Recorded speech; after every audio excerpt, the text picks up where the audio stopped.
ओम शांति 12/8/2023 की मुरली है। मुख्य रूप से बाबा ने कहा, श्रीमत को पालन करेंगे तो सहज ही वाणी से परे जा सकेंगे। जितना याद करेंगे, स्वदर्शन चक्र फिराएंगे, उतना कमाई जमा होती जाएगी। याद के लिए अमृत बेले का समय बहुत अच्छा है। उस समय उठकर अंतर्मुखी बन आत्म स्वरूप में स्थित होकर बैठ जाओ। फिर कहा, 21 जन्मों के लिए पुण्य का खाता जमा करना है। योग बल से पापों के खाते को भस्म करना है, इसलिए अंतर्मुखी बनो। आगे कहा, सवेरे सवेरे उठकर याद में जरूर बैठना है। इसमें गफलत नहीं करनी है। पुण्य का खाता जमा करना है। एम ऑब्जेक्ट को बुद्धि में रख अच्छे मैनर्स धारण करने हैं। रूहानी पढ़ाई जरूर करनी है। अंतर्मुखी होकर रहना है। अब सुनते हैं महावाक्यों को विस्तार से। बाबा ने कहा, मीठे बच्चे, 21 जन्मों के लिए पुण्य का खाता जमा करना है। योग बल से पापों के खाते को भस्म करना है, इसलिए अंतर्मुखी बनो। प्रश्न है, किस श्रीमत का पालन करने से वाणी से परे जाने का पुरुषार्थ सहज हो जाएगा? उत्तर, श्रीमत कहती है, बच्चे अंतर्मुखी हो जाओ, बाहर से कुछ भी ना बोलो। इस श्रीमत को पालन करेंगे तो सहज ही वाणी से परे जा सकेंगे। जितना याद करेंगे, स्वदर्शन चक्र फिराएंगे, उतना कमाई जमा होती जाएगी। याद के लिए अमृत बेले का समय बहुत अच्छा है। उस समय उठकर अंतर्मुखी बन आत्म स्वरूप में स्थित होकर बैठ जाओ। गीत है, तूने रात गवाई सो के। ओम शांति। यह कौन समझाते हैं कि अंतर्मुखी हो जाओ, बाहर से कुछ भी ना बोलो, अपनी आत्मा के स्वरूप में स्थित होकर बैठो। बाप बच्चों से कहते हैं, मुख से कुछ भी बोलो नहीं। राम राम आदि तो बहुत कहते आए, परंतु उस कहने से भी मनुष्य पावन नहीं बन सकते। मनुष्य पतित से पावन तब बन सकते जब पतित पावन बाप की श्रीमत पर चले। पतित पावन कहने से बाप याद आता है। बाप कहते हैं कि तुम बरोबर पतित थे ना, अब तुम पावन बन रहे हो। सतयुग में कोई पतित होता नहीं। 5000 वर्ष पहले जब भारत पावन था तो एक ही धर्म था। बाप तो सुख की ही सृष्टि रचेंगे ना। भारत सुखधाम था। लक्ष्मी नारायण, राम सीता आदि के मंदिर सतयुग त्रेता की निशानी है। सतयुग में बरोबर लक्ष्मी नारायण की डिनास्टी थी। यही भारत था जिसमें सूर्यवंशी चंद्रवंशी का राज्य चलता था, जो अब फिर से स्थापन हो रहा है। इसको कहा जाता है वर्ल्ड की हिस्ट्री जियोग्राफी। यह मनुष्य ही तो जानेंगे। मनुष्य नहीं जानते तो जानवर से भी बदतर कहा जाता है। बाप को जानने लिए कितने धक्के खाते हैं, परंतु जान नहीं सकते। तुम बाप के बच्चे बने हो तो बाप अपना परिचय देते हैं। पहले परिचय नहीं था तो इसका परिणाम क्या हुआ? ऑर्फन नास्तिक निधन के बन जाते हैं। अभी तुम बाप के बने हो, बाप से वर्षा ले रहे हो। बड़ा भारी वर्षा है। 21 जन्म स्वर्ग की राजधानी मिलती है। कोई कम बात है क्या? लक्ष्मी नारायण को 5000 वर्ष हुआ राज्य करते। फिर से हिस्ट्री रिपीट होती है। बाप समझाते हैं, मेरी श्रीमत पर चलो, अंतर्मुखी बनो, बाहर मुखी मत बनो। अब इस समय है घोर अंधियारा। इनको रात कहा जाता है। अभी सवेरा आ रहा है। कलयुग अंत को घोर अंधियारा, सतयुग आदि को घोर सोजरा कहा जाता है। बाप कहते हैं, मैं आता ही हूँ संगम पर जबकि सभी मनुष्य पतित है। अभी तुम बच्चों को सदा सुख का वर्षा देने आया हूँ। विनाश सामने खड़ा है, बहुत गई थोड़ी रही। इसलिए अब जल्दी जल्दी पुरुषार्थ कर बेहद के बाप से वर्षा लो, जैसे सब ले रहे हैं। सब पुरुषार्थी है। अब सबको स्वीट होम वाणी से परे जाना है। वो है हम आत्माओं का घर, निर्वाण धाम। धाम में कोई एक नहीं रहते। जितनी भी जीव आत्माएं हैं वे सभी शरीर छोड़ जाएंगे अपने घर बाबा के पास। वो है निराकारी झाड़, जैसे चित्र में भी झाड़ दिखाया जाता है। वह है हम आत्माओं का घर, शांति धाम। फिर हम आएंगे सुख धाम। अभी 84 जन्मों का चक्र पूरा होता है। कलयुग के बाद सतयुग जरूर आएगा ना। द्वापर के बाद कलयुग जरूर आएगा। बाप कहते हैं मैं कल्प कल्प कल्प के संगम युगे आता हूँ, पुरानी दुनिया का विनाश कराता हूँ। जब तक नई दुनिया स्थापन हो जाए तब तक इस पुरानी दुनिया में रहना पड़े। जब तक नया मकान बन जाए तब तक पुराने मकान में बैठे रहते हैं ना। फिर जब नया बन जाए फिर पुराने को तोड़ा जाता है। यह भी पुरानी चीज है ना। इसके विनाश के लिए यह है महाभारत लड़ाई। बाप बैठ बच्चों को समझाते हैं। आत्मा ही समझती है। जिस्मानी नॉलेज भी आत्मा सीखती है ना। आत्मा कहती है मैं प्रिंसिपल हूँ, सर्जन हूँ। आत्मा की नॉलेज न होने कारण देह अभिमानी हो जाते हैं। आत्मा ही संस्कार ले जाती है। तुम बच्चे समझते हो।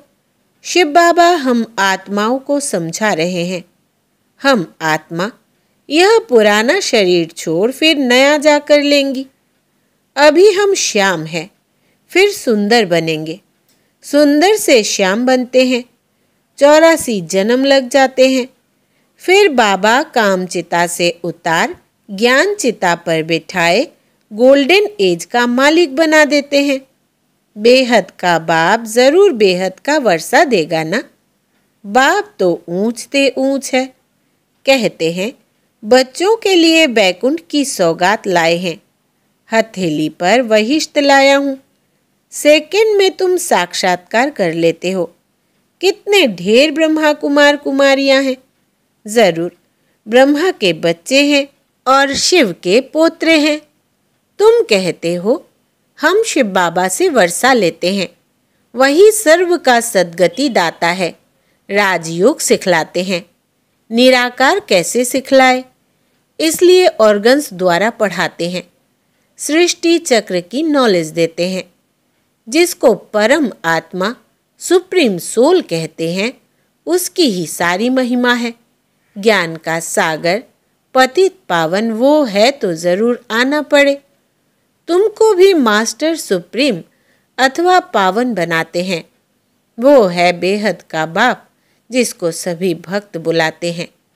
सभी भक्तों का बाप वो भगवान है, परमपिता परमात्मा। अगर उनको सर्वव्यापी कह देते तो फिर वर्षा कैसे मिलेगा। मनुष्य को भगवान नहीं कह सकते। श्री कृष्ण को भी दैवी गुणधारी मनुष्य कहा जाता है। वो है फर्स्ट प्रिंस। सभी उनको झूले में झुलाते हैं। शिव बाबा को कभी झुलाते नहीं होंगे, क्योंकि वो कभी बच्चा बनता ही नहीं। यह तो साक्षात्कार कराते हैं समझाने के लिए। हम तुम्हारा बच्चा हूँ, तुम हमको अपना वारिस बनाएंगे। बलिहार जाएंगे तो मैं भी बलिहार जाऊंगा। बलिहार जाते हो तो जैसे मैं तुम्हारा बालक हो गया। मनुष्यों में कितनी अंधश्रद्धा है, जहाँ तहाँ माथा टेकते रहते हैं। इसको कहा जाता है गुड़ियों की पूजा। नवरात्रि में बहुत गुड़िया बनाएंगे। उनके ऑक्यूपेशन का किसको पता नहीं है।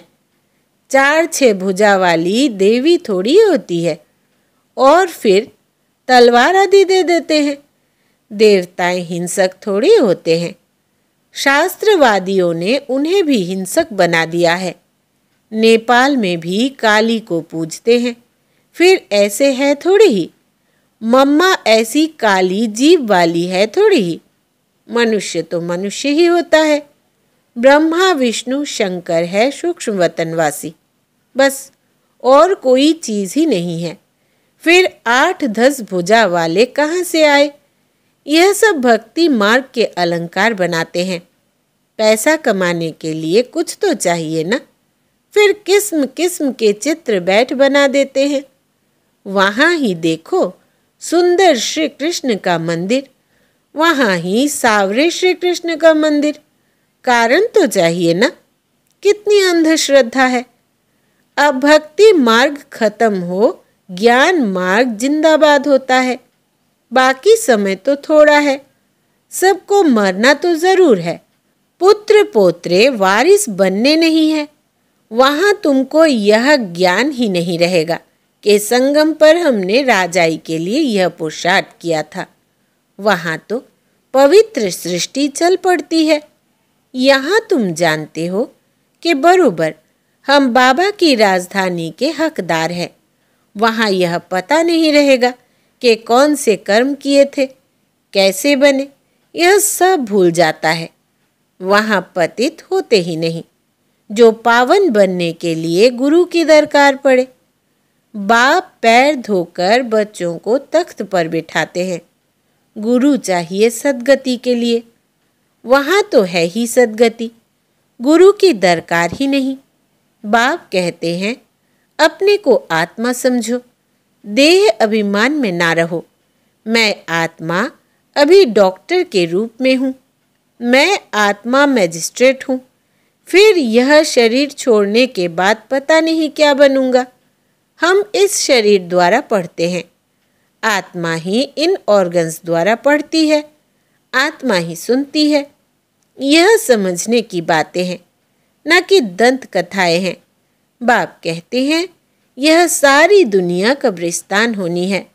अब जागो, नहीं तो भंभोर को आग लगने के समय हाय हाय करेंगे, परंतु कुछ भी कर नहीं सकेंगे। काल खा जाएगा। त्राही त्राही करके यह जाएंगे। सजाए भी बहुत खाएंगे। अभी हमें पापों का खाता खलास कर पुण्य के खाते को जमा करना है। नए सिर 21 जन्मों के लिए जमा करना है। जमा होगा बाप को याद करने से। पुराना खाता चुकतू हो जाना चाहिए। ज्ञान कितना सहज है। तुम्हारी रोज कितनी कमाई होती है। जितना जो याद करते हैं, स्वदर्शन चक्र फिराते हैं तो अथाह कमाई करते हैं, अनगिनत। वहाँ कोई गिनती थोड़ी ही होती है। अभी झोपड़ियों में बैठे हैं, फिर महलों में बैठेंगे। फर्क तो रहता है ना, झोपड़ी और महल में। ब्रह्मा द्वारा नई दुनिया स्थापन हो जाएगी तो पुरानी दुनिया का विनाश हो जाएगा। अभी की बात है ना। राजधानी की स्थापना हो जाएगी। फिर जिसने जितना पुरुषार्थ किया सो किया, फिर विनाश हो जाएगा। इसलिए अब गफलत नहीं करनी चाहिए। सवेरे उठकर याद में बैठ जाना चाहिए। जितना याद का चार्ट रखो उतना अच्छा है, और फिर उतना ही ऊंच पद पाएंगे। शिव बाबा के गले का हार बनेंगे। दिल दर्पण में देखना है कि मैं लायक बना हूँ लक्ष्मी नारायण को वरने। हम बाबा मम्मा जैसी सर्विस करते हैं। किस्म किस्म के फूल है। यह बागवान बाबा का ह्यूमन गुलशन है। कहेंगे देखो कुमार का मनोहर, कितने अच्छे अच्छे फूल है। यह रतन जोत है। बाबा इस बगीचे को देखते, फिर इस बगीचे में जाकर फूलों को देखते हैं। बागवान जांच करते हैं फूलों की, तो बच्चों को फॉलो करना चाहिए। नंबर 1, 2 फूल कौन कौन है, ऐसा बनना चाहिए। 21 जन्मों के लिए राजाई पद पाना कोई कम बात थोड़ी ही है। अथाह सुख है। विश्व का मालिक बनना है। यह स्कूल है। इस जिस्मानी पढ़ाई के साथ यह रूहानी पढ़ाई करो। टीचर्स के हमेशा अच्छे मैनर्स होते हैं, ऑनेस्ट होते हैं। स्कूल में अंधश्रद्धा की बात नहीं। वहाँ बैरिस्टरी पढ़ते, इंजीनियरिंग पढ़ते। यहाँ तुम राजाओं का राजा बनने के लिए पढ़ते हो। सन्यासी तो कह देते ईश्वर सर्वव्यापी है। बस खेल ही खत्म। बेहद का बाप बच्चों को समझाते हैं, बच्चे यह अंतिम जन्म पवित्र रहो। तुम बहुत सर्विस कर सकते हो। वहाँ भी एजुकेशन डिपार्टमेंट है, यह भी गॉडली एजुकेशन डिपार्टमेंट है। तुम बच्चे हो राज ऋषि, वो तो घर बार छोड़ देते हैं। तुम घर में रहते सारी दुनिया का त्याग करते हो। तुम्हारी बुद्धि में अब नई दुनिया है जो बाप ही बनाते हैं। इसलिए बाप कहते हैं तुम मुझे याद करो। यह पुरानी दुनिया खलास हो जाएगी। यह रूहानी कॉलेज अथवा हॉस्पिटल भी बहुत बड़ा है, जिससे तुम एवर हेल्दी एवर वेल्दी बनते हो। घर घर में तुम यह हॉस्पिटल अथवा कॉलेज खोल सकते हो। इसमें खर्चा कुछ भी नहीं, सिर्फ 3 पैर पृथ्वी के चाहिए। अच्छा, मात पिता बाप दादा का मीठे मीठे सिकिलधे बच्चों प्रति याद प्यार और गुड मॉर्निंग। रूहानी बाप की रूहानी बच्चों को नमस्ते और हम रूहानी बच्चों की रूहानी बाप दादा को याद प्यार, गुड मॉर्निंग और नमस्ते बाबा नमस्ते। धारणा के लिए मुख्य सार। पहला, सवेरे सवेरे उठकर याद में ज़रूर बैठना है। इसमें गफलत नहीं करनी है, पुण्य का खाता जमा करना है। दूसरा, एम ऑब्जेक्ट को बुद्धि में रख अच्छे मैनर्स धारण करने हैं। रूहानी पढ़ाई ज़रूर करनी है, अंतर्मुखी होकर रहना है। वरदान है, ब्राह्मण जीवन की विशेषता को जानकर उसे कार्य में लगाने वाले सर्व विशेषता संपन्न भव। विस्तार है, ड्रामा के नियम प्रमाण संगम युग पर हर एक ब्राह्मण आत्मा को कोई ना कोई विशेषता मिली हुई है। चाहे माला का लास्ट दाना हो, उसमें भी कोई ना कोई विशेषता है। तो ब्राह्मण जन्म के भाग्य की विशेषता को पहचानो और उसे कार्य में लगाओ। एक विशेषता कार्य में लगाई तो और भी विशेषताएं स्वतः आती जाएगी। एक के आगे बिंदी लगते लगते सर्व विशेषताओं में संपन्न बन जाएंगे। स्लोगन है, मन मना भव के मंत्र की सदा स्मृति रहे तो मन का भटकना बंद हो जाएगा। मन मना भव के मंत्र की सदा स्मृति रहे तो मन का भटकना बंद हो जाएगा। अच्छा, ओम शांति।